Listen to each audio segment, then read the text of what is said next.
그럼 좋습니다. 어쨌든 저에 대해서는 제 이름으로 검색하시든 서북 청년에서 검색하시든 그동안 우리가 걸어온 길이 다 공개되어 있기 때문에 아마 음, 객관적으로 판단하실 수 있을 겁니다.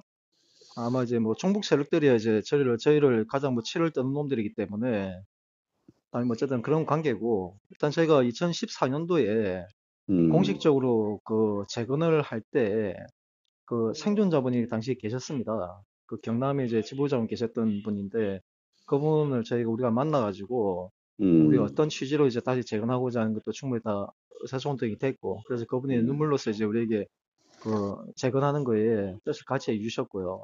그래서 음, 제가 합법적으로 그걸 재건을 했고 그게 당시에 모든 언론에 다 나왔었습니다.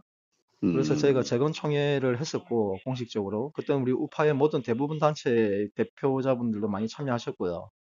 많은 참여한 자리에서 이제 제가 그 구국 결사 대장으로 정식으로 제가 임명을 되었고 음, 그 이후에 잠시 동안에 이제 진행하는 과정에서 함께 처음에 재건에 참여했던 분들 간에 그 노선에 좀 갈등이 좀 생겼습니다.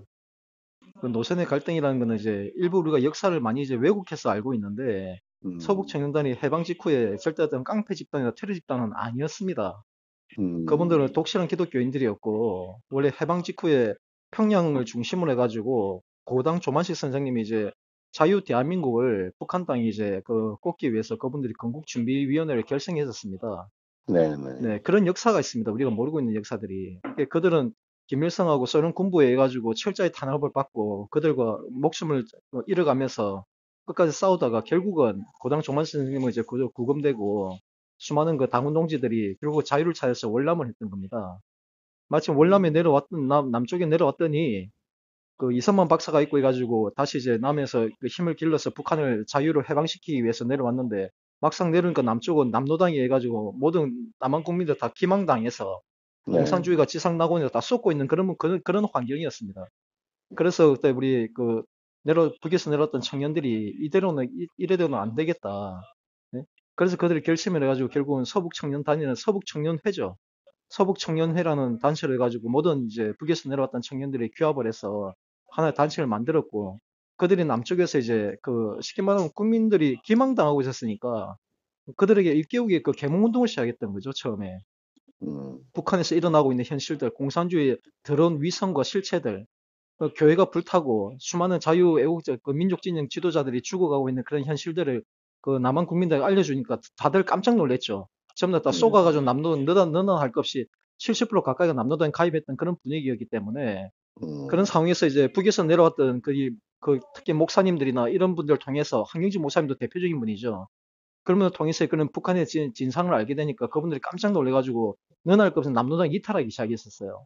그러니까 이미 남노당은 남쪽에서 권력을 잡고 있었기 때문에 걔네들이 먼저 적색 테러를 가했습니다. 우리 서북 청년단 단원들을 상대로. 왜 장인애들 거짓이 드러나니까. 네? 그래서 그걸 우리 입을 닫게 하기 위해서 그놈들이 그 온갖 무자비한 행위로 그 살육을 자행했었습니다. 그래서 북에서도 이미 그 북한 공산주의자들한테 그렇게 죽임을 당하고 많은 가족들, 동료들 잃고 내려왔던 그들이 더 이상 남쪽에서도 저들에게 죽임을 당할 수는 없다고 결심을 해서 그때부터 우리가 백색 테러, 쉽게 말하면 저놈들이 적색 테러를 가하면은 거의 두 배로 갚아주는 그때부터 백색 테러가 자행됐던 겁니다. 네, 네, 그건 시대사정도 어쩔 수 없는 일이었고 그걸로 인해 가지고 지금 역사는 마치 테러 집단이라고 이렇게 묘사하고 있는데 절대 그런 단체 아니었고요. 그분들이 자유 대한민국 건국의 미랄이 되었던 분들인데 그분들에 대한 명예가 지금도 교과서에도 심각하게 왜곡돼서 이제 교육되고 있지 않습니까? 그래서 우리가 처음에 재건할 때는 이 불명예를 회복시키는 게 목적이었습니다. 분명히. 그 생존자분께도 우리가 그렇게 말씀드렸고, 그래서 그분도 너무 고맙다며 저에게 눈물 흘리면서 이제 그 동의해 주셨고, 동참해 주셨고, 그분조차도.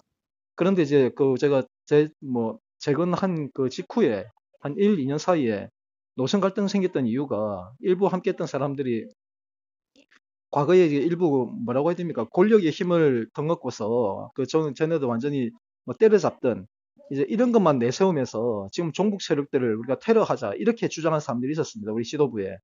그래서 거기서 저는 절대 안 된다. 그리 되면 자칫하면 우리 역사에 우리 과거 선배들을 진짜 낙인을 찍는 거다. 테러 집단으로.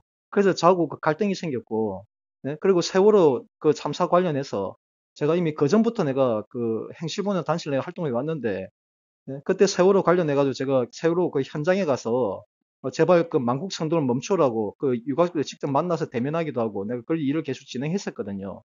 그런 와중에 이제 그 서북천에 재건됐었고 그래서 그 일을 하면서 가지고 제가 그 구 결사대장이었기 때문에 그 일을 함께 참여해가지고 그걸 하는데 그 지도부에서 이제 몇 분이서 저를 그걸 그 쉽게 말하면 그 서북천대 이름을 쓰지 말라는 이런 갈등의 문제가 좀 있었어요. 그때 당시에. 그래서 그때 당시에 그래서 제가 어쩔 수 없이 그대로 내가 그분들한테 그냥 넘겨버리면은 결국 서북천연대 원래 재건의 그 초심을 잃게 되는 건 불보듯 뻔했고 네, 자칫하면 역사에 진짜 크다는 오점으로 남기 때문에 결국은 제가 이제 다른 길을 걷게 됐던 거고요. 네, 서북전 독자적으로 제가 다시 본연의 우리가 재건 초심으로 돌아가서 재건하기 위해 청년 중심으로 재건하기 위해서 제가 그 일을 계속 진행하고 있었고 서울에 있던 몇 분들 그분들은 결국 와야 됐고요. 지금 그래서 지금까지 서북청단 활동으로 제가 지역에서 계속 좀 활동하고 있는 겁니다. 저는 강원도 원주에 현재 거주하고 있고요. 어, 어느 정도 설명은 됐습니까? 지금 48입니다. 네, 제가 16년 전부터 제가 이 운동을 해왔기 때문에 30대 음, 초반부터 지금까지 해왔습니다. 당연히 이제 아직은 조직은 안 됐습니다. 전국적으로 뜻을 같이 한 사람들이 있는데 지금 네네. 아까 말씀드렸다시피 이제 초기에 그 노선의 갈등이 문제되어 있었고 현재로서는 뭐 자금적인 문제도 그렇고 제가 이제 음, 뭐 한동안 사실 제가 그뭐 한마디 꼼짝도 못하는 상황이 좀 돼서 지금 제가 경제활동 같이 좀 병행을 하고 있습니다. 그러다 보니까 음, 이제 그 뭐 정부제 조직이나 이런 부분에서 좀 박차를 가지는 못하고 있는 상황이죠. 아직 현재는 원래는 거기 본부가 서울에 있었는데 음, 그분들이 이제 와야 됐기 때문에 그분들은 결국 이제 활동 안 하고 있고 제가 이제 원주에 이제 본부를 옮겨서 제가 활동하고 있습니다. 현재는. 그래서 서울에도 뜻을 같이 하는 동지도 있는데 아직까지 뭐 제가 이제 본격적으로 움직이지 못하고 있기 때문에 그 음, 조직화라고 하기에는 조심스럽고요. 그리고 실제로 우리 단체는 아무나 들어올 수 있는 그런 게 아닙니다. 그 불순 세력들이 이제 우리 단체에 들어오겠다고 저한테 이를 차례 전화 왔는데 몇 차례 제가 검증하면 걔네들 뿌락친 걸 금방 이제 저한테는 들통납니다. 걔네들 실체가. 그런 자들이 그런, 있었고 예, 음, 정작 우리 애국진영에서도 아직까지 선뜻 참여 못하는 게 이게 서북천이나 단원을 지금 참여하면 정말 목숨을 두려워하지 죽음을 두려워하지 않아야 되거든요. 그게 첫 번째 조건입니다. 예, 그럴 사람들 사실 그렇게 많지는 않습니다. 아직은.